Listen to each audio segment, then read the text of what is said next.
మరి కొన్ని గంటల్లో స్టార్ట్ కాబోయే మన match IPL finals Punjab Kings versus RCB అనమాట. రెండింటిపైన ఈక్వల్ టీమ్స్ లాగానే అందరూ కూడా భావిస్తున్నారండి. కొంతమంది అయితే తప్పనిసరిగా పంజాబ్ కింగ్సే గెలుస్తుంది అని చెప్పి ప్రిడిక్షన్స్ ఏదేదో చెప్పేస్తున్నారు. కానీ అంటే మన ఒపీనియన్ అంటూ ఒకటి ఉంటుంది, కానీ దానికైతే మాత్రం ఏమో మరి ఈసారి ఆర్సీబీ కప్ని గెలిచి విరాట్కి బహుమతిగా ఇవ్వచ్చేమో అని చెప్పి నాకైతే అనిపిస్తుంది. ఎందుకంటే ఇటీవలే అతను టెస్ట్ క్రికెట్ నుంచి కూడా రిటైర్ అయిపోయారు కాబట్టి కావచ్చు. సరే, ఇదంతా కూడా అనుకోవడమే ఇదంతా కూడా. కాకపోతే విన్నర్ ఎవరు అనేది చాలామంది ప్రిడిక్ట్ అయితే చేయగలుగుతున్నారనమాట.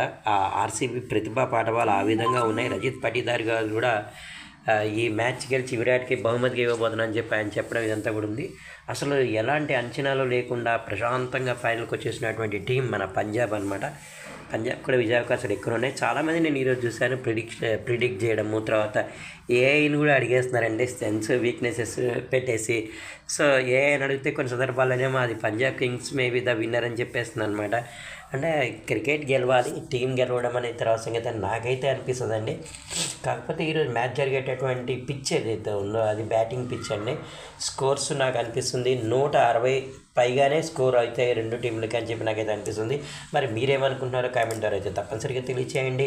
200, 207 కానీ కొట్టినట్టయితే అది గట్టి స్కోరింగ్ అవుతుంది అనమాట. ఛాలెంజింగ్ టోటల్ అవుతుంది. 207 కానీ కొట్టినట్లయితే మంచి ఛాలెంజింగ్ టోటల్ అవుతుంది. ఫస్ట్ బ్యాటింగ్ ఎవరు చేస్తారనేది చాలా ఇంపార్టెంట్ అనమాట. ఈసారి అయితే మనకు అందుతున్నటువంటి సమాచారం ప్రకారం మరి పంజాబ్ కింగ్సే ఫస్ట్ బ్యాటింగ్ చేస్తుందేమో అని చెప్పి చాలామంది ప్రిడిక్ట్ అయితే చేస్తున్నారు. ఇంకా టాస్ వేయకుండానే ఈ ప్రిడిక్షన్స్ అనేవి మనకి బయట తెలుస్తూనే ఉన్నాయి.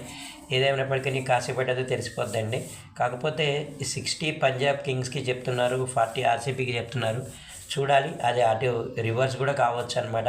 జై హో క్రికెట్, జై హో ఐపీఎల్.